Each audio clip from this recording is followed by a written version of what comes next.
মা কি বানাচ্ছো আজ? আজ ডিমের টেবিল। ওটা কি করছো এখন? এই আলু মাখাবো, আলু মাখানো কি কি দিচ্ছ? সঙ্গে এই পেঁয়াজ আদা রসুন একটু ভেজে নিয়েছি, এইটা দেব। এরপরে গোটা গরম মশলা আর জিরে একটু পাঁচ ফোড়ন শুকনো লঙ্কা ভেজে নিয়েছি, এটাও দিয়ে দেব। আর লবণ দিয়ে দেব। আর এর মধ্যে এই চিনেবাদাম গুঁড়ো করে রেখেছি, এটাও দিয়ে দেব।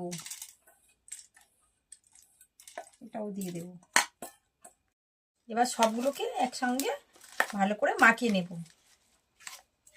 তাহলে বন্ধুরা, আমরা এই ডিমটা 4 পিস করে নিয়েছি, আপনারা নিলে 2 পিস করেও নিতে পারো।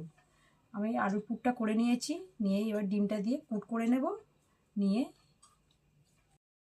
দেখো বন্ধুরা, এই আমি করে নিয়েছি এক এক করে, এগুলো আমরা সব করে নিয়েছি। এগুলো এটা ডিমে বুলিয়ে কোট করে নেব